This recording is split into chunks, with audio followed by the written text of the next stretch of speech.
Yang perlu kalian ingat itu adalah dari 100 orang yang gagal, 95 orang adalah karena dia tidak tahu caranya. Saya ulang, dari 100 orang yang gagal, survei mengatakan 95 orang karena mereka tidak tahu caranya. Maka artinya dari 100 orang yang berhasil, 95 orang tahu caranya bagaimana memulai perubahan. Hari ini kita akan bahas start bagaimana memulai perubahan.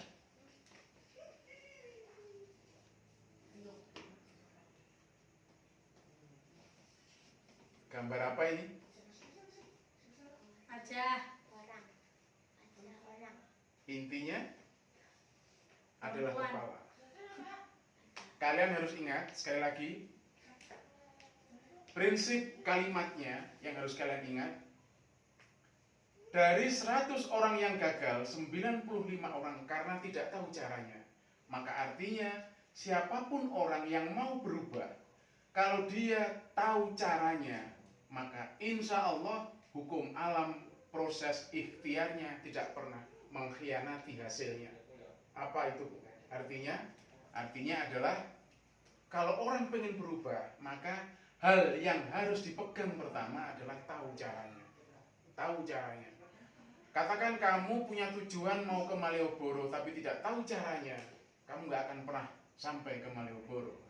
Kamu pengen mencangkul ke sawah, tapi kamu tidak tahu caranya bagaimana mencangkul di sawah, artinya hasilnya tidak akan maksimal.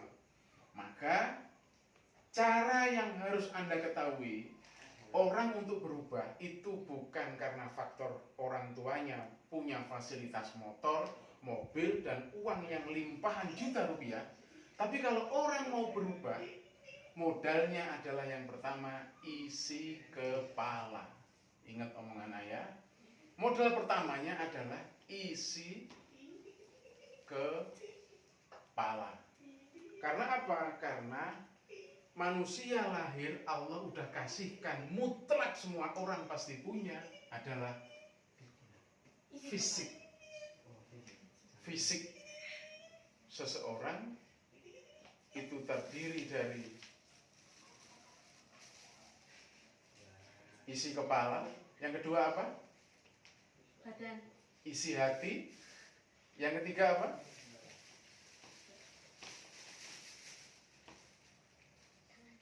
Adalah fisik,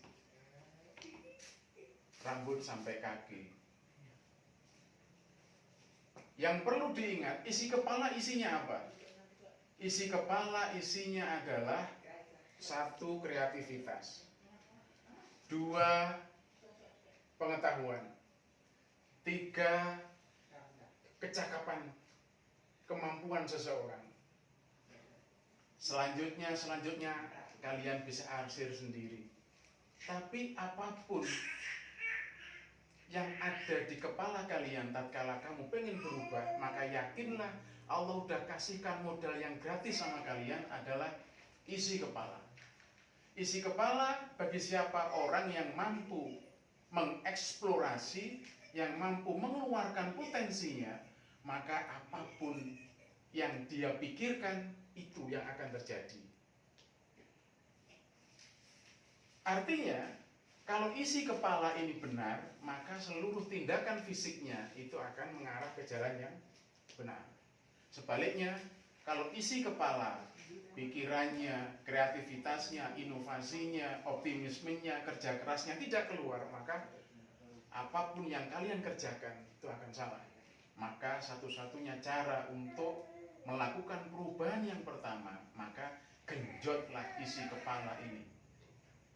Yang kedua adalah isi hati atau ruang batiniah, nurani, feeling, sesuatu yang menuntun kalian ke jalan yang kalian yakin pasti bisa. Berkaitan sama kekuatan rasa. olah batiniah yang membuat kalian terus-menerus tidak pernah capek untuk merangkai, meretas, memulai jalan dari awal bagaimana berubah sampai di ujung kalian berhasil. Ini yang kedua. Dan yang terakhir adalah fisik. Fisik itu adalah potensi yang kalian miliki dari ujung rambut sampai ujung kaki. Selama kalian punya mata, punya hidung, punya telinga, tangan, kaki, dan kelengkapan badan yang mumpuni, yang paripurna, maka tidak ada alasan kalian untuk gagal. Itu harusnya. Artinya apa? Jangan pernah kalian membuat listing daftar mengatakan bahwa tatkala pengen berubah maka kalian butuh fasilitas yang bentuknya adalah bukan dari 1, 2, dan 3. Ya betul kalau orang mengatakan butuh modal uang, butuh laptop, butuh HP, butuh rumah, butuh kos-kosan, betul. Tapi itu hanya sifatnya penunjang.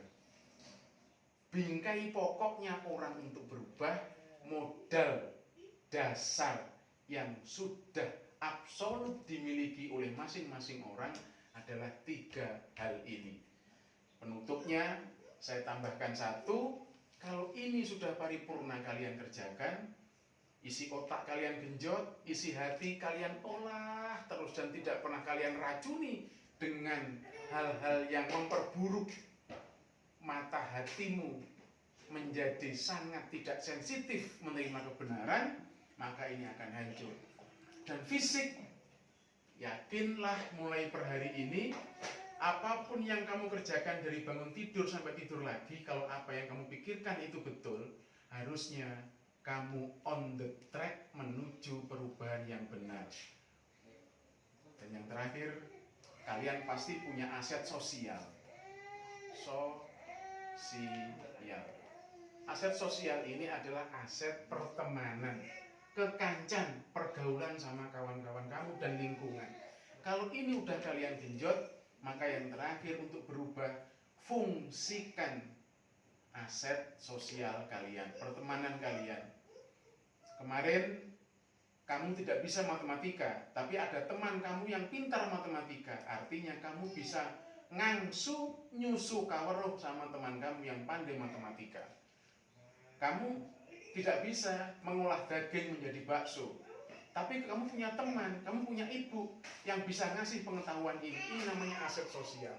Maka setelah aset 1, 2, 3 ini selesai, maka fungsikan aset yang keempat adalah aset sosial. Terima kasih, memulai dari ini, hafalkan setiap hari, kalau perlu di listing detik per detiknya kalian mengerjakan hal ini. Terima kasih, matur nuwun.